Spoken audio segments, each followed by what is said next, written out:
Motivating yourself throughout your studies can be difficult, especially when you have a research project or a big dissertation to complete, and so we've compiled these 10 top tips to help. Tip 1.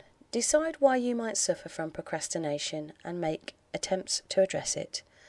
Are you a perfectionist, for example, and feel fearful of making a commitment in case it's not the best? If so, accept that your work will only be perfect within the constraints of time and the work-life balance. Or do you feel that you work better under the pressure of upcoming deadlines? Then put your own artificial deadlines in place to try to stimulate the pressure you enjoy earlier rather than at the end. Try to work out what you enjoy about studying and most of all make it fun. Does that mean working in a group or working in a silent space alone? You decide. Tip 2. Decide on your reasons for doing this course and coming to university, and try to keep this in mind to focus yourself on your ultimate goal. This is one step towards that goal, and if you don't have one already, then set one and aim high. Keep a notepad where you jot down your achievements and your successes. Noting what you're doing well will encourage you to do the same again and repeat your success. This is a continuous process that you can build upon each week, month and then semester. Turn any concerns you have into challenges and work out how you can address these. It helps to visualise your success and what people will say to you, as well as how you'll react, and crucially, make sure you have some rewards planned for yourself. Tip 3. Break these huge tasks into smaller, doable goals. Lots of smaller successes will encourage you to complete them, which will lead to a larger success. Take control and keep that feeling of being in control. For example, in an essay, choose an argument early on and make sure you are developing this, and it flows from your introduction through the chapters and into your conclusion. Don't lose sight of this purpose, and make sure you are familiar with essay guidelines, checking your Moodle courses regularly and talking to your tutors. Tip 4 is about organisation, organising your time. Work backwards from each handing date for your assessments, which may feel months away, and draw up a chart that shows how much time you will need for each part of the process. You can see here on this chart we have 3 columns, with the tasks listed, the date now and the time allowed, and the completion. Tip 5 is about being a fussy reader. You can't read or watch everything. Before you start to look at your resources, check that they are really suitable for your needs. Look at the date to decide if the material is recent enough for your purposes. Look at the cover, the blurb, the contents page and introduction to get an overview of a book and to discover how it fits into existing research on the subject. Before you read more closely or watch further, ask yourself some definite questions that you want the text to answer.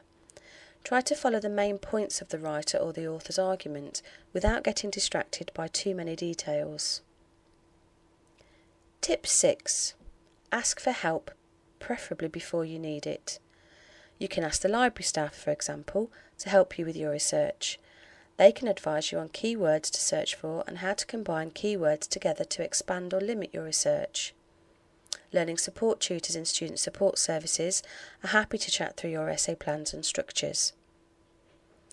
If things aren't going quite to plan, there's a whole host of people that you can talk to, from the senior academic support tutors to chaplaincy to students' union.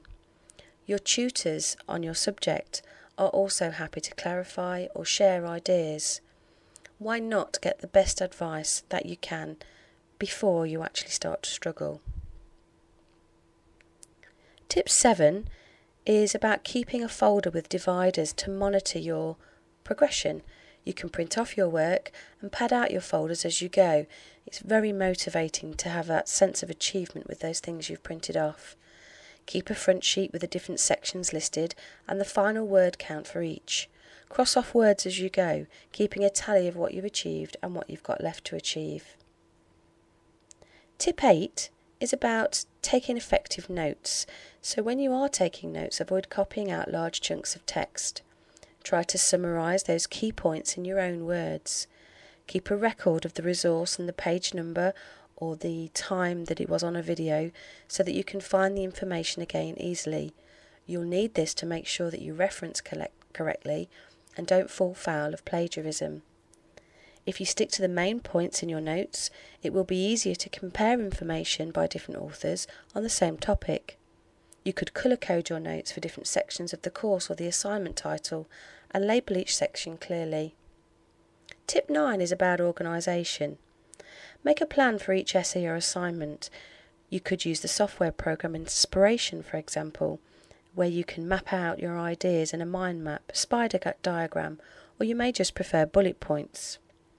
You could try something like Evernote to decide if that's a useful way of storing your ideas, for example, for storing your reference list. Tip 10 is about making sense of those ideas. When you've done your mind map or your bullet points, you need to sort related ideas into groups. Flipchart and post-it notes can be very helpful here because you can move your ideas around. Use coloured highlighters to identify each group too. Your notes can be coded in the same way so that you build up a picture of what goes where and how different aspects of the topic link together. Each time you have an idea or read an interesting statement connected with your topics, ask yourself those key questions of how, what, why. This will help you to critically evaluate your sources as well as your own ideas. It will also enable you to construct a trail of linked questions that will lead you through your research.